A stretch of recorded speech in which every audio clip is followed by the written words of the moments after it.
Many speak of the Elfstone as a symbol of renewal in the waning years of the Third Age. They recall how Aragorn bore it upon his chest on the battlefield, and how its green light shone like spring after a long winter. To most, it is remembered as a token of hope from the Lady of Lorien, a fair jewel that marked the return of the king and the healing of his realm. Songs tell of its virtue to mend wounds and lift weary hearts. In the gardens of Minas Tirith, some would later say they felt a warmth in the air when the king passed by, as if life itself leaned toward him. Thus the tale is often told plainly. The Elfstone brought comfort, Aragorn brought healing, and the age was restored.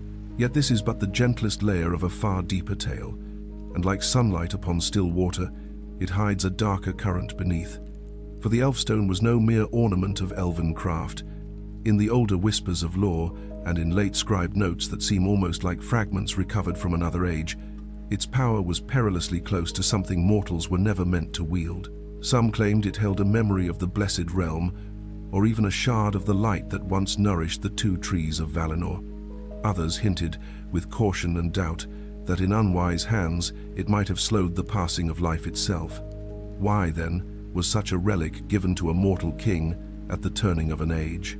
And what would have become of Middle-earth if the Elfstone had been borne by one who feared death rather than one who accepted it? The tale begins long before Aragorn first set foot in Lorien, when the world was younger and the elves still lingered in Middle-earth with hearts divided. In those days, fading could be felt by the keen of sight, a slow dimming in the lands east of the sea, like the echo of a song that once soared but now faltered. Many among the Eldar longed for the west, yet tarried out of love for Middle-earth, and in that tension grew sorrow. It was in this dusk of elven joy that the first rumors of a stone of renewal arose. The oldest accounts speak of an artisan of Gondolin, Enerdil, a master of crystal who sought to capture the living green of spring within a gem. It was said that when one looked into his stone, gardens long withered seemed to blossom again in memory, and the heart ached with the beauty of what had been lost. But Gondolin fell, and Enerdil's jewel was lost with it, or so it was believed. Another tradition tells of Celebrimbor of Eregion, last and greatest of the line of Feanor in Middle-earth. He, too, sought to heal what was fading, and in his skill with the subtle arts he shaped a green stone of great potency. For Celebrimbor had beheld the sorrow of the elves and wished to bind a light of hope to Middle-earth itself. Some claim this Elfstone was crafted in defiance of fading, a quiet stand against the slow waning of his people. Yet the stone, whether first wrought in Gondolin or later remade in Eregion, did not remain with the elves. Through paths now dim with time, it passed into hands that regarded mortality with different eyes. And though little is certain of its wanderings, one thing is clear. The Elessar did not come to Aragorn by chance. For as the shadow of Sauron lengthened once more, an ancient design moved like a faint wind through the leaves of fate. The one mortal who would bear it was already chosen, though neither elf nor man yet knew how the tale would unfold. On a night of quiet stars, long before his coronation, Aragorn received the Elfstone from the hands of Galadriel. Her words, remembered by few, hinted at a burden as much as a blessing. In this hour, take the name that was foretold, she said, Elessar, the Elfstone, for though the shadow deepens, hope shall rise anew. So began the final journey of the Elessar toward the White City, toward war, and toward a test that would decide more than the fate of a single king. For the stone did not merely strengthen the weary, it awakened something long dormant, something that could have changed the very nature of life and death upon the battlefield. The common tale of the Elessar is tied to healing, and indeed, in the houses of healing the stone shone with a gentle radiance. When war had left its mark upon the defenders of Minas Tirith, and the black breath lay heavy upon the fallen, it was said that Aragorn's hands glimmered with green light as he called them back from the brink. The hands of the king are the hands of a healer, went the ancient rhyme, and with the Elfstone upon his breast, the saying proved true. Yet this healing was more than mending of flesh. Those who awoke from the shadow spoke of warmth spreading through their spirit, as if life itself flowed back into them with renewed strength. The stone seemed to stir the heart, not only the body, and some whispered that the weariness of years left them for a time. Earlier lore also speaks of the stone's power upon the land. It was said that gardens tended under the gaze of the Elessar grew fair and swiftly, and that barren soil quickened into green life. Some elven accounts hint that even the desolation left by war could be eased, as though the stone remembered the harmony of a world unmarred. Still, there were quiet perplexities. Why, in all the long ages before Aragorn, did no elf use the stone to halt their fading? If its virtue was so great, why did it not keep Middle-earth evergreen and undiminished? And why, above all, was such a treasure given not to the wise, nor to the Eldar, but to a mortal destined to rule for only a span of years? In the older version of the tale, the Elessar is a gift of Galadriel's grace alone, a token of friendship between elves and men. But in a later whisper recorded as though Tolkien himself stumbled upon a forgotten strand, another account emerges. It speaks of Gandalf as the bearer of the stone from the west, sent with a purpose deeper than hope in war. This version does not contradict, but it shifts. If the stone was linked to the west, if it bore some echo of a greater light beyond the mortal world, then its power was not merely to heal but to preserve, and preservation, in Middle-earth, is never without peril. As the tale deepens, the Elessar's nature begins to gleam with a more perilous light, like dawn caught upon a blade's edge. For healing in Middle-earth is never a simple thing. The Eldar learned too late that to preserve what is beloved can lead to grief, and the desire to hold back decay may become a chain heavier than sorrow itself. It was this tension between mercy and mastery that lay at the heart of the stone's power.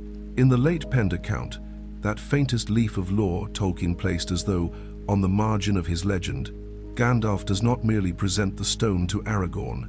Instead, he speaks of a trust that must not be broken. Some renderings hint that the Elessar had passed from the hand of the Lady of the West, or was remade in her memory, bearing a glimmer of the healing grace of Valinor. If this was so, then no elf in Middle-earth could wield it without awakening longing for what lay beyond the sea. Aragorn, as a mortal, was free of that peril, but his freedom came with a different test. For men are not immune to the fear of death, and the Elessar shone with a promise that could tempt the heart to cling to life with desperate hope. There are subtle moments, scarcely noticed in the great chronicles, when the stone's power flared beyond simple healing. On the Pelennor, amid the ruin of battle, it was said that the gravely wounded who beheld Aragorn seemed to rise with strength far beyond what herbs or skill could grant. Some swore they saw death hesitate, as though the shadow itself faltered at the green radiance upon his breast. Tales such as these are often softened by the scribes of later days, yet their echo remains. For a single breath of stillness, imagine the hush after midnight in the houses of healing. The wind brushes the high windows, a lantern flickers. In that silence, the stone's light falls across the quiet faces of the wounded, and time seems to pause as though the turning of the world holds its breath. Such moments linger in memory, like the afterglow of a dream one cannot fully recall. Yet if the Elessar could hold death at bay, even for a heartbeat, then what limit stood between mercy and defiance of the gift of men? The line that separates healing from the hunger for more life is thin, and many great ruins in Arda began with a wish to preserve what must be allowed to pass.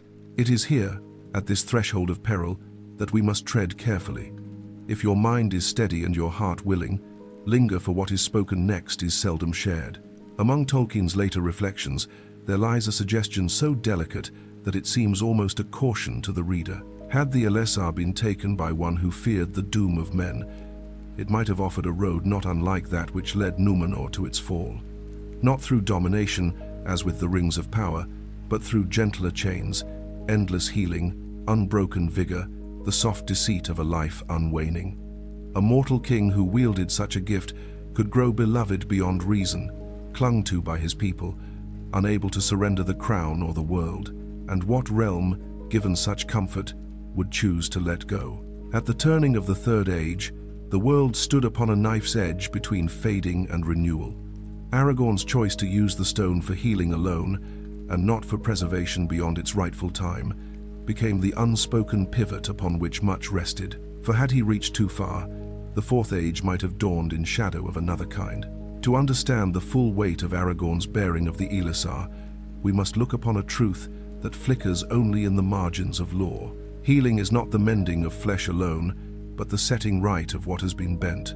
And in Middle-earth, every power of healing carries within it the temptation to preserve, and thus to resist the music of time. Aragorn, though of the Dúnedain, was mortal yet mortal of a line touched by ancient grace. In him ran the memory of Númenor before its pride, and the humility of those who chose the path of the West not by force, but by faith. When he wore the Elessar, it did not grant him more years than Eru appointed. Instead, it granted him the strength to fill those years with unbroken purpose. There are hints quiet as a sigh in the evening that the Elessar could have done more. In one late note, it is said that if a mortal of lesser wisdom had wielded it, the stone might have bound their life to its light, prolonging strength even as the spirit wearied. Such a one would have seemed unassailable in battle, tireless in rule, too beloved to release. The people would not permit such a king to die. The king would not know how to yield. In that gentle tragedy, a new doom might have arisen, a realm healed of wounds, yet slowly hollowed, for no renewal can flourish where endings are forbidden. Consider the tension etched in the long history of Arda. Feanor, desiring to preserve the light of the two trees, wrought the Silmarils, and in grasping that beauty, he set fire to an age. The Númenorians, longing to escape the gift of men, sought the undying lands, and their isle was swallowed. Even the Elves, whose hearts yearned to keep Middle-earth fair, forged the three rings to hold back time, and by that desire, they wove a net that Sauron exploited. So when Aragorn accepted the Elessar, he inherited not simply a gem of healing, but a crossroads of all these legacies. He might have chosen preservation over renewal, comfort over change, and the realms of men would have grown dependent on a king who never faltered, who never yielded to age. There would have been no rising of new generations, no passing of the crown, no lesson learned from the long road of mortality. But the greatest turning came not in war, but in peace. After the crowning, when the realm blossomed, Aragorn knew that the Elessar's grace would fade if he clung to life beyond his appointed time. In the end, he did what few in Arda's history ever could. He laid down both the stone and the life it had brightened, surrendering them freely into the hands of fate. In that choice, he proved the pure heart of the Edain, a heart that sought not endless days, but a life fulfilled. The deepest truth is this: the Elessar did not make Aragorn unkillable. It made him undefeatable in spirit, so long as he remained true to the gift of men. No blade could rob him of his purpose, no shadow could break his resolve. And by refusing the temptation hidden within the stone, he did what no elf, no king, no hero of old had fully done. He healed without binding, and renewed without possessing. When Aragorn's reign passed into memory, the Fourth Age looked back not merely upon the glory of his rule, but upon the unseen wisdom by which it was guided. In song and story, the Elessar shines as a token of hope restored. Yet among the lore masters and the quiet-minded, a deeper lesson is cherished. For healing that denies the need for endings is but another form of harm, and renewal that forbids change becomes a cage of light. In time, the stone's brilliance waned, as Galadriel foresaw. For with the departure of the three rings and the fading of elven grace from Middle-earth, the Elessar's virtue dimmed. It remained a relic of great worth, but its power no longer stirred the land to swift renewal. This was not a loss, but a mercy. Middle-earth had entered an age where the race of men would shape their own destiny, not with gifts borrowed from the West, but through the strength of their own hearts. Yet the legacy of the Elessar endured in other ways. It became a symbol of stewardship rather than mastery, a reminder that true kingship seeks not to preserve the world unchanging, but to tend it with love, accepting both growth and passing. And in the hearts of those who remember, the stone teaches a quieter heroism, to heal what one can, while allowing life to follow the road set for it by Ilúvatar. In this, Aragorn stood as a mirror opposite to the tragedies that shaped Arda. Where Feanor clung, Aragorn released. Where Númenor grasped, he accepted. Where the elven rings preserved, he renewed. And thus the Elessar, once perilously poised between blessing and temptation, became an emblem of the rightful bond between mortality and grace. Two tales of the Elessar remain to us, like twin images reflected on a stream. The first is bright and well-loved, a stone of healing given in friendship that restored hope to a world in ruin. The second is dimmer, half glimpsed in Tolkien's later writings, where the Elessar bears a more profound peril, its healing walking the knife edge of preservation, its light a test of the heart that wielded it. Both are true, and together they reveal a deeper theme woven through the legendarium. That every great gift is also a trial, and that the brightest light may cast the longest shadow if grasped in fear. Aragorn's virtue lay not in using the Elessar to avoid death, but in choosing life's fullness over its extension and surrender over possession. If you enjoy uncovering Tolkien's hidden legends and untold histories, consider subscribing for more.